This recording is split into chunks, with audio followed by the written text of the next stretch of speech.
In the last 18 months, I've helped many folks turn down homes on the east side and buy right here in Kitsap instead. Software engineers, surgeons, business owners, people with the budget to live anywhere in Washington. They didn't pick Bellevue, they didn't pick Kirkland, they picked the side of the water nobody told them to look at, and here's why.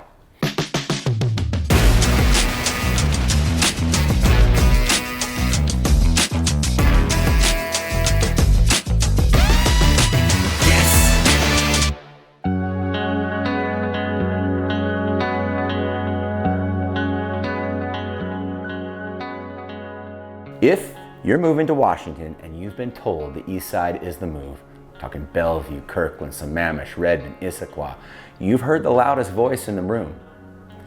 That voice is not wrong. It's just not the only answer. And here's the conventional wisdom. If you can afford the east side, you live on the east side. Top schools, tech jobs, walkability, restaurants, the whole package. For years, that math worked. People paid the premium because the lifestyle delivered. But that math broke. And when math breaks in real estate, the smart money moves quietly. They don't tweet about it. They don't post it on Reddit. They just close on the other side of the water and quietly tell their friends. I'm James Bergstrom. I'm broker owner, Paramount Real Estate Group. I've been in Kitsap for a long time. I serve Kitsap, Pierce, and Mason counties.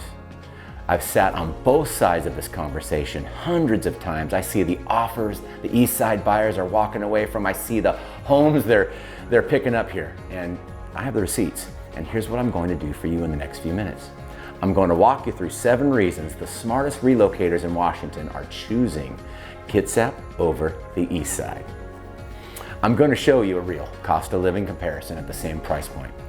And before we end, I'm going to give you 2 things you need to know before you make this move yourself, because Kitsap isn't right for everybody, and I'd rather you hear that from me than learn it the hard way.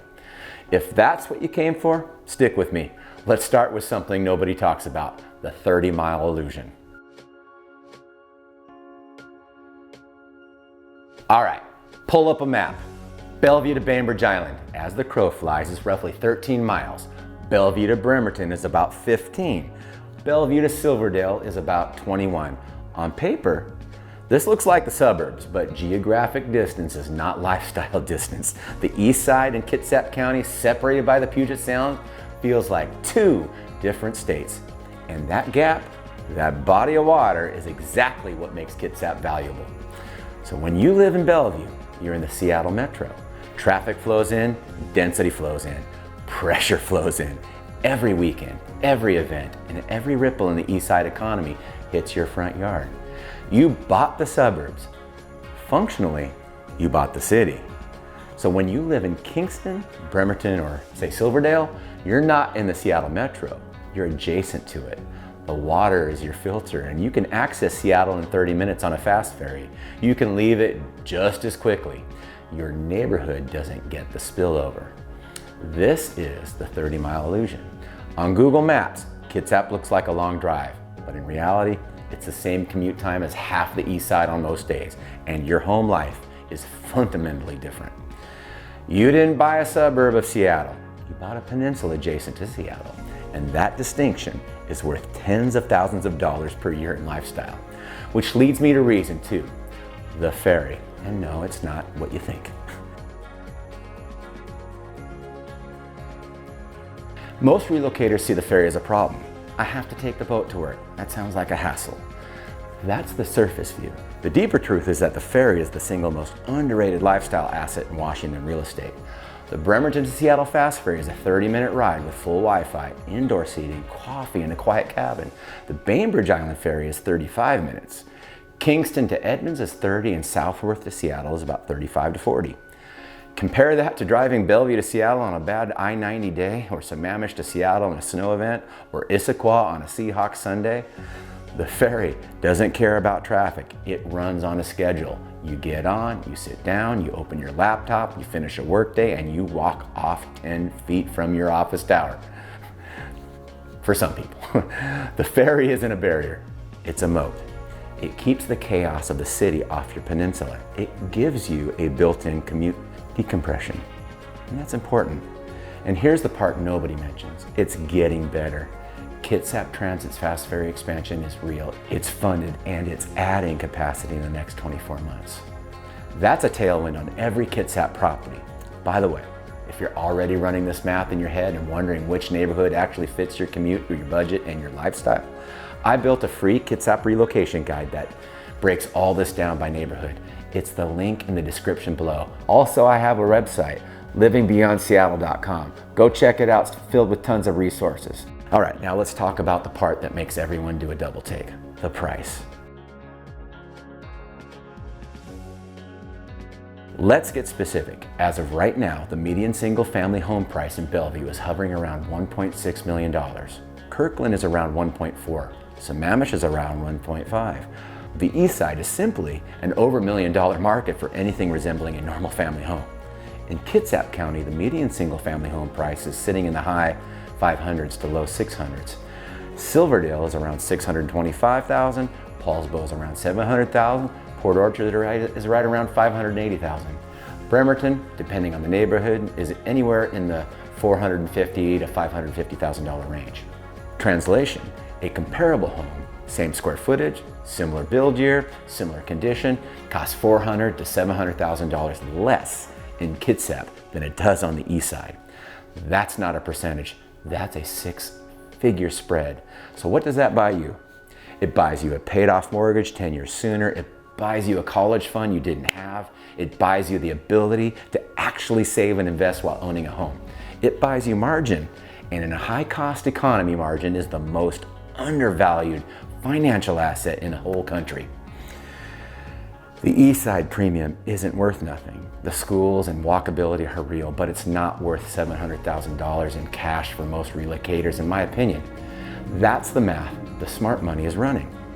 Speaking of value, let's talk about something the Eastside literally cannot give you. The Eastside is densifying. New construction in Bellevue and Kirkland is townhomes, zero lot line homes, and infill projects on quarter-acre or smaller lots. If you want a yard, mature trees, or any sense of privacy, you're either paying $2 million plus or you're not finding it. In Kitsap, half-acre, three-quarter-acre, full-acre, and even 5-acre properties are normal, not luxury, normal. So the drive through Seebeck, Olalla, Indianola, Hansville, parts of Paulsville, and you'll see homes surrounded by Douglas fir and cedar, set back from the road with garden space, shop space, RV parking, and the kind of breathing room that doesn't exist on the east side at any price point. This is not an aesthetic difference, it's a wealth building difference. Land appreciates differently than structure. The lot is the asset, and when you own 3/4 of an acre of land 35 minutes from downtown Seattle in a county with a naval base employment, ferry expansion, and tightening inventory, you own something that is structurally hard to replicate. The east side cannot manufacture more land. Kitsap, for now, still has it. Now, this next one is the one that surprises every parent I work with. East Side schools are excellent. That's not in dispute. But Bellevue School District, Lake Washington School District, Issaquah, they're all very highly top rated. Parents move there specifically for the schools. But here's what nobody tells out-of-state buyers. Kitsap also has top rated school districts. Bainbridge Island School District is consistently ranked among the top 5 in Washington. North Kitsap is strong. Central Kitsap has a nationally recognized STEM program. Peninsula School District in Gig Harbor is excellent. And the difference is the cost of admission. To get into a top-rated Eastside school district, you're paying for the house plus the property tax on a $1.5 million plus home. To get into a top-rated Kitsap district, you're paying for the house plus the property tax on a $700,000 home. Same school quality, half the tax bill. That difference compounds, and over 15 years of K through 12, you're talking about $50,000 to $80,000 in property tax savings alone, while your kid gets a comparable education. The Eastside Schools argument was the strongest argument for paying the Eastside premium. Once you understand that Kitsap has districts that are equally strong, sometimes stronger, the financial logic of the Eastside premium starts to fall apart for anyone who's actually optimizing for outcome instead of zip code. Let's talk about something happening behind the scenes that almost nobody is paying attention to. Real estate is forward-looking. The price you pay today is supposed to reflect where the area is going and not where it is. On that metric, Kitsap is one of the most underpriced corridors in Washington right now. 3 things that are happening at once. First, Naval Base Kitsap. It's the 3rd largest Navy base in the country.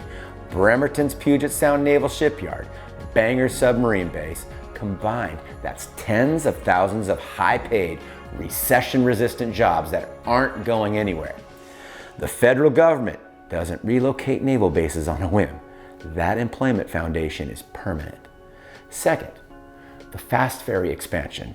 Kitsap Transit is adding capacity, adding routes and reducing commute friction year over year. Every improvement on the ferry side directly compresses Kitsap's perceived distance from Seattle. Compression equals appreciation. Third, the Highway 16 corridor and Gig Harbor's growth tying southern Kitsap into the Tacoma economy, Joint Base Lewis McChord and the South Sound. You now have 2 major job markets, Seattle to the north of Tacoma and JBLM to the south, with Kitsap sitting in the middle. That's a structural advantage almost no other Puget Sound county has. Kitsap is priced like a backwater. It's positioned like a gateway. That gap is where the next decade of appreciation lives, and the smart money sees it. All right, here's the one. The reason that most of the folks I told you about at the start actually pulled the trigger. You didn't move to Washington for a denser version of California. You didn't move here for a smaller version of Texas. You moved here because of the picture in your head, the trees, the water, the islands, the trails, the deer in the backyard, the quiet, the air. The picture in your head is the Pacific Northwest. That picture does not live on the East Side. It used to 20 years ago. So today, the East Side is suburban density with a Costco and a Whole Foods and a 6-lane road. It's nice, it's clean, and it's safe. But it's not the Pacific Northwest you saw on Instagram before you moved. That picture, in my opinion, lives right here in Kitsap County. It lives in Indianola, where you can walk to the beach in 5 minutes. It lives in Paulsbo, where you can buy fresh bread on a Saturday morning in a town that still feels like a town. It lives in Olalla and Burley and Manchester, where your neighbor has chickens, and that's normal, and nobody's HOAing them out of existence. It lives in Hansville, where the sunset over the sound is the kind of thing that makes you walk outside without your phone. The East Side sells you a quality of life. Kitsap is the quality of life. Once you've seen the actual thing, the simulation stops being convincing. That's why the people I work with, the doctors, the engineers, the founders, the early retirees, keep choosing this side of the water. Not because they can't afford the East Side, because they can. And they ran the math and they realized the East Side premium is buying them a worse version of what they wanted in the whole first place. So, back to those folks I told you about at the beginning. They didn't all pick Kitsap because of one of these reasons. They picked it because all 7 reasons stacked together. The 30-mile illusion, the ferry, the price delta, the land, the schools, the infrastructure, and the lifestyle. Each one alone is a interesting. Together, they're a thesis, and once you see the thesis, you can't unsee it. So if you came into this video expecting me to confirm that the East Side is the right move, you got the opposite. Reality, when you actually look at it, it's way better than the expectation Bellevue sold you. Same Washington, better math, better land, and better life. Now, is Kitsap right for everybody? No. If you need to be in an office in downtown Bellevue 4 days a week, the ferry math doesn't work the same. If you need a walkable urban core with 5 great restaurants in 3 blocks, you're not getting that here.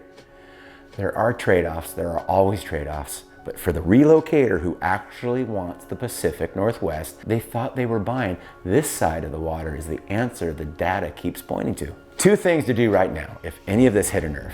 1, Grab the free Washington relocation guide in my description below. Also, I have a website, livingbeyondseattle.com. Go check it out, it's filled with tons of resources. I built it specifically for out-of-state buyers. It breaks down every city, every ferry route, every school district, and the actual price ranges in each pocket.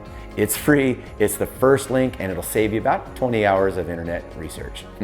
2, if you're 30 to 90 days out from a real move, send me a note.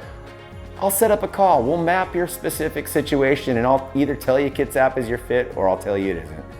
Either way, you'll leave the call with a clearer plan than you came in with. I'm James Bergstrom with Paramount Real Estate Group. Please hit like and subscribe, and I'll see you in the next one.